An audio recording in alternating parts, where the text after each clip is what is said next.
Imagine the earth is changed, the sky has changed. It will look nothing like this world. Imagine yourself right now that you are in a world where you cannot recognize anything. You cannot recognize any marks. You don't know where your house is anymore. You don't know where the continents are. You don't know where you are. The earth looks flat, no markings, no valleys, no hills, and it's white. And the sky is a different sky. In some tafsir it says it's also white. The sun is no longer there in the position you see it. It has been brought very near, very large, probably, as some hadiths say, kalmil. It looks like only a mile away. Some scholars said we don't know what al-mil means. Is it distance, mile? Because the Arabs used to use that word, mile, mil. The point is, the sun is very close. You are gathered with all the creation from the beginning of the creation of this world to the end of time. Everybody is naked. Everybody is barefooted. On that day, the matter is too serious for anybody to even look at one another.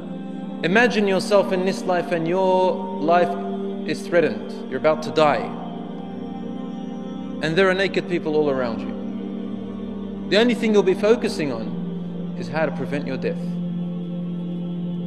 On the Day of Judgment, there is no more death. The only thing we are awaiting, where are we going to go?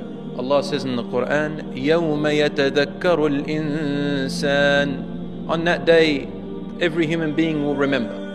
وَأَنَّى لَهُ الذِّكْرَى.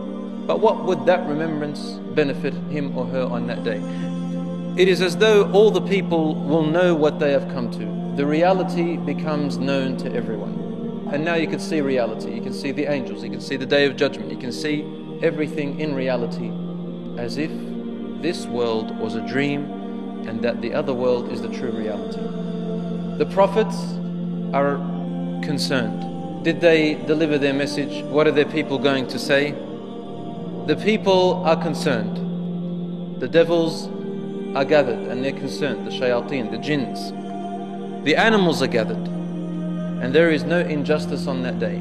It is the day of reckoning, the day of accountability. That's the day that's going to decide whether it's eternal heaven or eternal hellfire. People are gathered with different types of people. And they are gathered in different forms and shapes and ways, all depending on what you left this world on. What kind of deeds did you leave this world with? On the Day of Judgment, each person will be gathered and resurrected on the form that they died in, or on the deeds that they died in, the form of their deeds. Meaning, what kind of a lifestyle were they leading before they died? On that. And even if it's the bad deed that you died on, you'll be raised on that deed. Or if it's a good deed you died on, you'll be raised on that good deed. One thing that caught my eye once, I saw someone sent me this on YouTube, of a man, I think it was Masjid al-Nabawi, who died in his prostration. You saw it? He's dead in his prostration.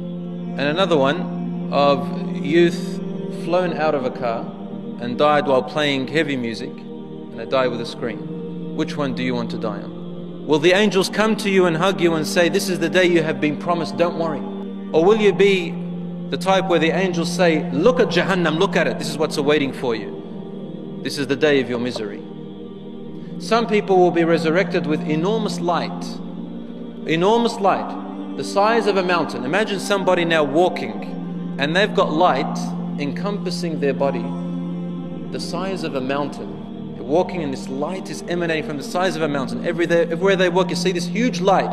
You can see it from a distance, right? You can see it from here to probably 20 suburbs down. These are the people who died with accumulated good deeds throughout their life and minimal sayyi'at, and they had repented. So they died on righteousness. And there will be people who will have light the size of towers, high towers, be walking, there's light around them. And people will be walking with light as big as a man, so only their size, just a little bit of light outside of their body wherever they walk. And there are people who will be resurrected with light emanating from the tip of their finger. This is the light that the people on that day will use to cross over Jahannam to the other side. And there are those who are filled with darknesses around them. Dhulumat. Where is this light coming from, and where are these darknesses coming from? The light is an interpretation of the purity of the heart of that person. This pure heart, my dear brothers and sisters, is interpreted into this huge light, real light. You see it with your eyes. As for those with darknesses, their hearts were darkened. Allah subhanahu wa ta'ala describes these hearts in the Quran in various verses. Sometimes He calls them the rusted hearts, other times the blanketed hearts. Blankets upon blankets of darkness. And what does kufr mean? To dig something, bury it and cover it with soil. So these hearts are covered in darknesses. On that day it's interpreting darknesses around them. There's no light to shine. The heart has left Allah, and so Allah turns away from them. وَمَا ظَلَمْنَاهُمْ وَلَكِنْ كَانُوا أَنفُسَهُمْ يَظْلِمُونَ. We did not oppress them, Allah says, but they oppressed themselves. Allah says in the Quran about people who have abandoned their heart and abandoned their Lord knowingly, who have heard about this deen, understood it and rejected it. Allah says, أُولَٰئِكَ كَالْأَنْعَامِ. These people are like livestock, an'am, livestock. بَلْ هُمْ أَضَلُّ. Some of them are even worse. On that day they'll wish they were soil, but they can't even be like animals. وَيَقُولُ الْكَافِرُ يَا لَيْتَنِي كُنْتُ تُرَابًا. This believer will say, will wish that they were turned into turab, into soil like the animals.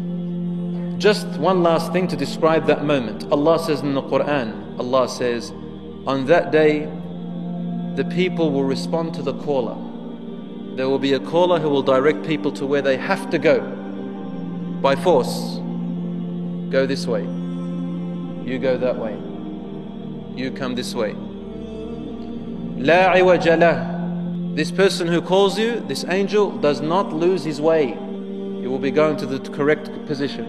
وَخَشَعَتِ الْأَصْوَاتِ. The voices are silenced.